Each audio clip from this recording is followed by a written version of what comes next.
I think the big driver for me is that we're not necessarily wanting to be the biggest paint manufacturer in the world, but we definitely want to make the highest quality product.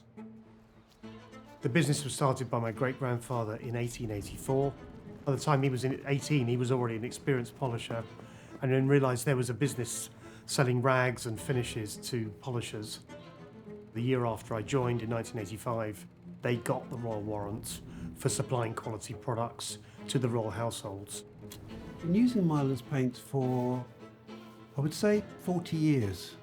We started using them because they had a range of very saturated colours that were used for film and theatre, and those super saturated colours were actually really useful to us for things like heraldry or for painting deep blue ceilings or deep red ceilings.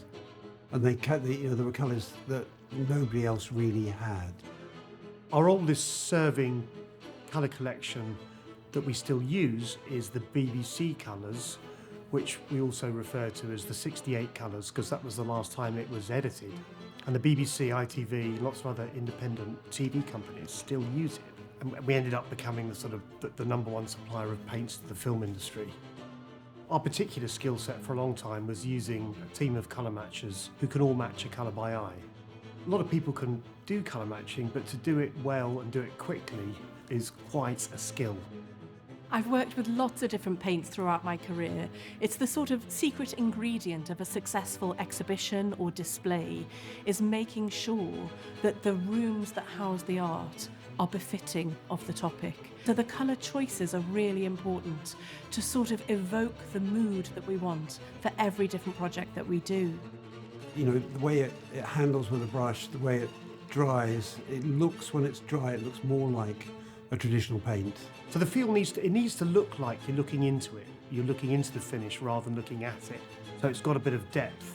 If you superload a paint with pigments, you can put more on more quickly without losing the depth of colour. It's also important that the colour lasts, and something we find with Mylands paint is it's really durable. It's so well made, and it's got a really strong quality to it, so that we know for the length of an exhibition, the colour won't scuff, it will remain, which also is important because we want our visitors to see the quality of the products that we're using. As you're using it, it brushes on really, really well. It's a paint that covers well. But I suppose probably the most important thing, the main reason I use Mylands paints is because plant-based paint is the closest thing to a traditional flat oil or a flatted oil paint, which is the paint that would have been used in the 18th and 19th century. We've kept the whole quality of plant-based paints in line with the ethos of my great-grandfather, which was to only use the best raw materials and keep the quality really high. The most exciting part now about the industry and Mylands is the whole sustainability journey. By reducing VOCs in paints, we've been sourcing additives and minerals and fillers in the paints, which are far more natural. We're an international gallery with a local flavour, and Mylands, being based in South London in West Norwood, is really important for us. We're really proud to have such a quality company on our doorstep. I've been using them for an awful long time. I think I like the ethos of the company, I like the product, it's easy to use. I would recommend it, I like it, it's good paint.